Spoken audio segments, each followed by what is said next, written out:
उत्तर पूर्वी दिल्ली से उम्मीदवार मनोज तिवारी बड़ी जीत की ओर अग्रसर हैं। कन्हैया कुमार को जब कांग्रेस ने उम्मीदवार बनाया तो उत्तर पूर्वी दिल्ली की ये सीट हॉट सीट हो गई। आज आप इसे कैसे देखते हैं? और सबसे पहले आपको बहुत बहुत बधाई कि आप एक बड़ी जीत की तरफ बढ़ रहे हैं। Thank you Divya ji. हम अपने नॉर्थ ईस्ट दिल्ली के प्रत्येक मतदाता को मैं हृदय से धन्यवाद देना चाहता हूँ। ये चुनाव बहुत कठिन था और ख़ासतौर से कांग्रेस पार्टी, आम आदमी पार्टी, ऐसा लगता था जिसे मनोज तिवारी से पर्सनली उनको बहुत परेशानी है। इतने अपशब्द बोलना मेरे लिए, मेरे परिवार के लिए, इतने फेक न्यूज़ फैलाना, झूठे आरोप लगाना और कई अपशब्द हमारे लिए बोले गए। मैं सुनता रहा। भावुक हो रहे हैं। हाँ, क्या है कि हम लोग बहुत भोले वाले लोग हैं। हम राजनीति में भी वैसे ही मर्यादित चलना चाहते हैं। जब लोगों ने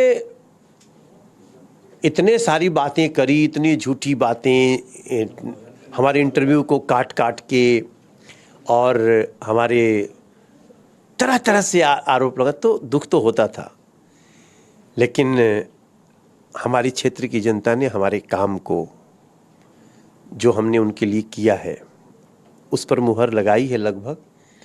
अभी हम जा रहे हैं थोड़ी देर में, अभी तो थोड़ा और काउंटिंग चलेगी, लेकिन लोगों ने आशीर्वाद दे दिया है और हम किसी को कुछ नहीं कहेंगे। हम ना कांग्रेस प्रत्याशी को कुछ कहेंगे, ना अरविंद केजरीवाल जी को कुछ कहेंगे, ना राहुल गांधी जी को कहेंगे। राहुल गांधी जी ऐसे वहाँ रोड शो कर रहे थे जैसे लगता था कि उनको पूरे दिल्ली में बस मनोज तिवारी, पूरे देश में मनोज तिवारी को हराना है। ये जो आपकी आंखों में आज मैं आंसू देख रही हूँ, ये शायद ये जीत आपके जो क्षेत्र की जनता है उसके साथ साथ बेटियों के पिता की भी है। आप देखो, मुझे बोलते थे रिंकिया के पापा को हराना है। ये कहाँ से आया दिमाग में? आपको बेटियों से क्या दुश्मनी है? हमने तो, आप अपने बच्चों की झूठी कसम भी खाए होंगे तो हम भगवान से प्रार्थना किए होंगे कि आपकी झूठी कसम का असर बच्चों को न मिले। लेकिन आप बेटियों के पिता को, बेटी के पिता को हराना चाहते हो, बेटियों को हराना चाहते थे। तो थोड़ा सा कुछ बातें याद आ रही हैं। बहरहाल मेरे ऊपर बहुत बड़ा कर्ज चढ़ाया है दिल्ली के लोगों ने और ख़ासतौर से नॉर्थ ईस्ट दिल्ली के लोगों ने, और उस कर्ज को उतारना है। नरेंद्र मोदी जी के साथ उनके हर जो उनकी प्रॉब्लम्स है उनको फाइनली दूर करके उनके साथ खड़ा हो। लेकिन बीजेपी जिस लक्ष्य को लेकर चली थी, जो संकल्प था 400 का, उससे कहीं पीछे छिटकती नजर आ रही है। एनडीए को तो बढ़त मिल रही है, लेकिन बीजेपी जो पीछे छूट गई है। अब क्या लगता है कि वो जो बड़े फैसले लिए जा रहे थे अब वो कहीं नहीं लिए पाएंगे? नहीं, क्लियर मेजोरिटी है एनडीए को। 300 के आसपास सीटें मिल रही हैं। बीजेपी 240 तक ही सिमट कर रहेगी। जी, कोई बात नहीं, हम तो एनडीए हैं। हम 303 सीट भी आए थे तो हम एनडीए के किसी घटक दल को ये थोड़ी कहते कि अब आप जाओ, मेरा काम हो गया। अपने सहयोगी दलों पर पूरा विश्वास है क्योंकि जोड़ तोड़ की लड़ाई शुरू हो गई। पूरा विश्वास है और ये जो एनडीए का गठबंधन है ये और भी मजबूती से अगले 5 साल सेवा करने वाला है।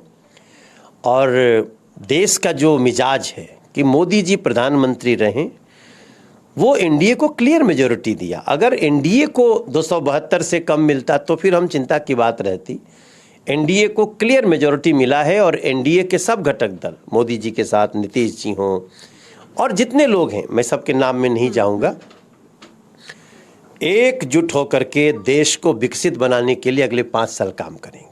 बहुत बहुत शुक्रिया न्यूज़ 24 से बात करने के लिए। तो साफ तौर पर दिल्ली की 7 सीटों पर बीजेपी लीड कर रही है और वहीं बीजेपी बेशक 400 के आंकड़े से थोड़ी सी पीछे हट रही है, लेकिन साफ तौर पर जो बीजेपी के उम्मीदवार हैं उनका कहना है कि एनडीए जो है वो मजबूत है और सरकार बनाएगी। कैमरामैन हरविंदर के साथ दिव्या अग्रवाल, दिल्ली, न्यूज़ 24।